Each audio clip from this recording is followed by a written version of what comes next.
중국에서 이틀 연속으로 한국이 중국을 괴롭힌다는 보도가 대대적으로 이어지고 있습니다. 그것도 중국의 공산당의 입장을 대변하고 있는 관영 매체들이 쏟아내는 기사라서 심상치 않은데요. 베이징 소식통은 인민일보 자매지인 황구시보와 글로벌타임스가 연달아 한국을 겨냥해서 대대적으로 비판하는 것은 사드 사태 이후 잘 보지 못했다고 우려했습니다. 중국에서 한국이 자신들을 괴롭힌다고 하는 것은 한국 사람들에게는 그 말 자체가 황당한 것입니다. 중국은 한국에 온갖 피해를 주고 있음에도 제대로 사과 한번 한 적이 없음을 살펴봤을 때 그야말로 적반하장이 아닐 수가 없는데요.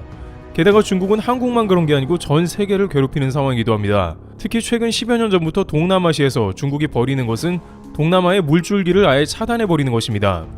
태국, 라오스, 캄보디아를 관통하는 메콩강 상류 지역에 댐을 집중적으로 건설해서 사실상 이 나라들이 제대로 물을 쓰지 못하도록 하고 있습니다. 이미 수년 전부터 베트남, 라오스를 비롯한 동남아의 곡창지대에서는 1년 사모작도 가능한 비옥한 토양을 가졌음에도 불구하고 중국이 메콩강을 막아 가뭄에 시달리고 있는 상황입니다.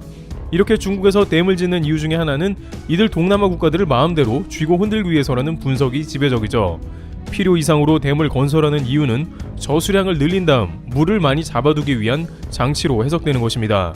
중국은 이들 국가와 1대1로 프로젝트도 진행하고 돈을 고리로 빌려주기도 하면서 제대로 대금을 갚지 않거나 반중운동이 일어나는 것을 방지하기 위해서 댐 수위를 조절해 물길을 차단하는 것으로 전해지고 있습니다.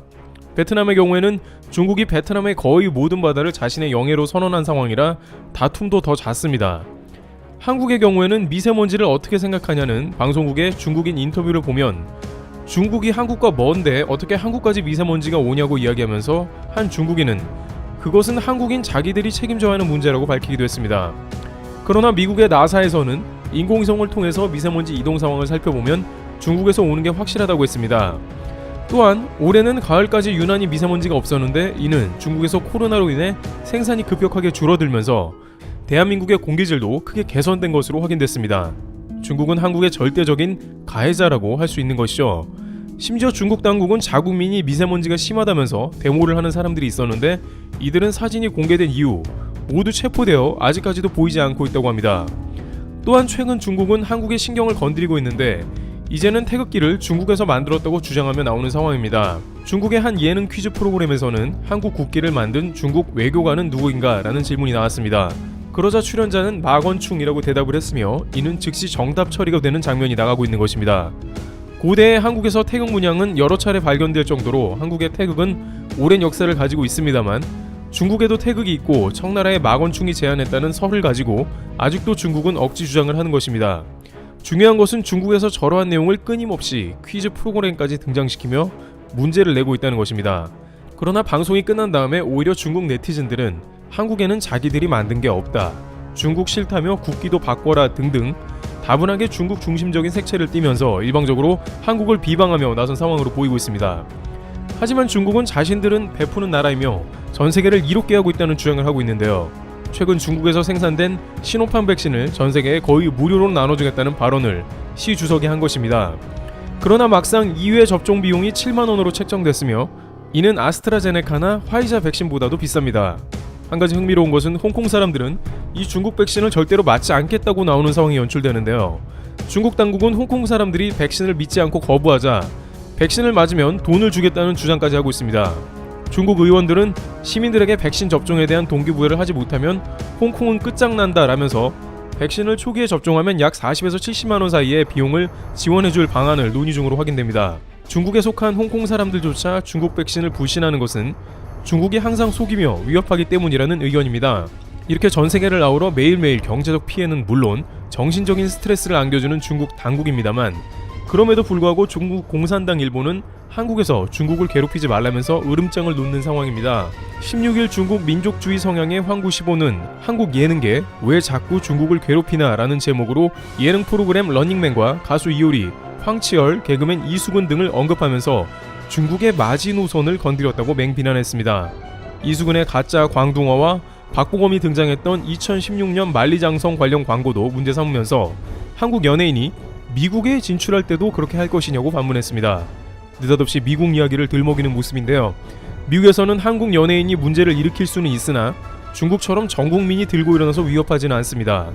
그러나 이 한 문장은 매우 중요한 의미가 있다고 하는데 미국과 중국 사이에서 처신을 잘하라는 뜻도 있다는 것이죠. 미국한테는 잘하면서 중국한테는 선을 넘지 말라며 앞으로 국제 무대에서 잘해보라는 뜻이 되겠습니다. 그런데 이 와중에 중국 전문가들은 한국이 열등감에 휩싸여서 그런 게 아니냐는 황당한 의견을 제시합니다. 순자산 중국예술연구원 부연구원은 일부 한국 프로그램과 연예인들이 중국을 웃기고 조롱하는 대상으로 생각한다며 이는 문화적 열등감의 표현이자 집단 감정의 반영이라고 주장했습니다.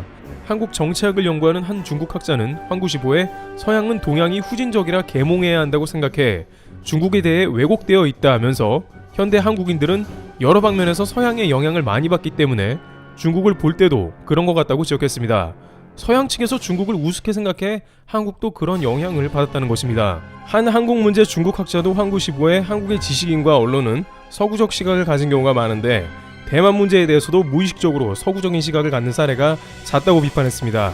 한국에서는 중국 관련 기사가 나오면 댓글에 타이완 넘버원이라는 댓글이 달리곤 하는데 이러한 댓글 문화는 한국 내 거주하는 중국인 등에게 즉시 번역이 되어 중국에 공유가 되고 있다고 지적하면서 한국은 중국에서 돈을 벌어가는 것으로 알고 있는데 고마움이 없으며 중국을 괴롭힌다고 지적하고 있습니다. 그러나 한국에서는 중국이 느닷없이 자신들을 괴롭히며 나오는 현상과 궤변이 이해가 잘 되지 않는 상황인데요. 이에 대해서 베이징의 한국 엔터테인먼트 업체 임원은 한국이 중국에 대해서 열등감을 느끼는 게 아니고 반대로 현재 중국은 한국의 거대한 한류 열등감에 휩싸여 있는 상황이라고 전하고 있습니다.